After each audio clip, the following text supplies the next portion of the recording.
ہم سنتے رہے کہتے رہے ہیں کتابوں میں کہ قطر کی معافی مانگ لیں، حمود الرحمان کمیشن کے بعد کی معافی مانگ لیں، بھٹو کے جوڈیشل مرڈر کی معافی مانگ لیں. معافی کسی نے مانگی نہیں ہے، لیکن جتنا خوبصورتی سے اور جتنے کانفیڈنس اور کلیئرٹی سے جمشید اقبال چیمہ صاحب آپ بات کر رہے ہیں، ماجد نظامی تو جرنلسٹ ہیں، میں ان کو اس کیٹیگری میں نہیں لاؤں گی، لیکن سیاستدان اگر اتنی کلیئرٹی سے بات کر رہے ہیں تو یہ خوشائند تو ہے.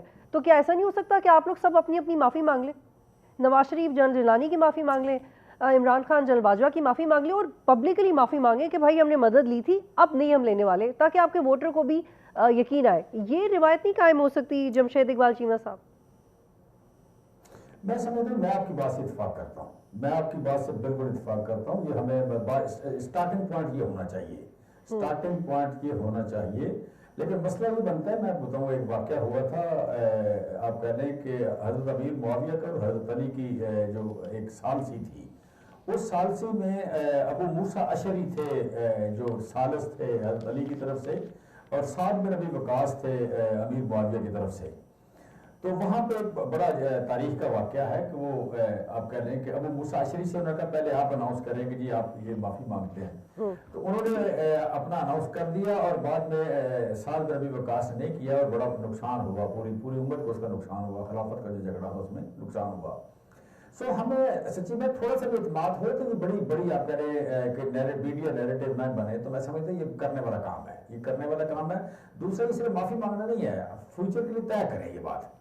دیکھیں میں تھوڑی سی معافی مانگ کے طے کر لیں، یہ مانے تو صحیح کہ غلط کیا.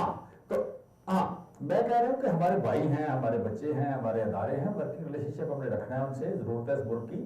لیکن ایک بات بڑی اہم ہے کہ ایک بندہ، ایک بچہ جو 22 سال کی، 21 سال کی، 20 سال کی عمر میں بھرتی ہوتا ہے، وہ یو کین سے کہ کچھ 57 سال تک یا 56 سال تک وہ کسی قسم کی سیاست میں انوالو نہیں ہوتا.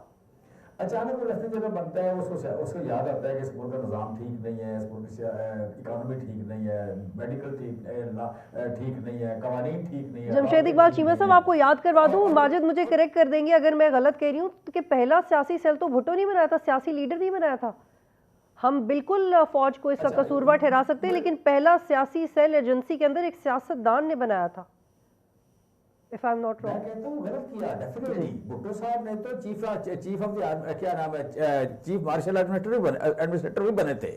بھٹو صاحب میں روح تھی موجود، ڈکٹیٹرشپ والی روح تو میرا موجود خیال تھی. ہے اپنی صفیں درست کریں، بجائے کہ ہم کہیں کہ پہلے آپ اپنا کام کریں، تو ہم لوگ اس پہ بڑھ سکتے ہیں جو آپ بات کر رہے ہیں. دس از ویری میچور آف. دیکھیں میں تو اپنا کر رہا ہوں نا، میں تو اپنی بات کر رہا ہوں، یہاں میں نے تو آپ کے سامنے کر دی بات. اچھا پہلی بات اپنی ہوگی نا، دوسری بات ہوگی میری پارٹی کی. میری پارٹی ڈیفینیٹلی میری بات سن رہی ہے.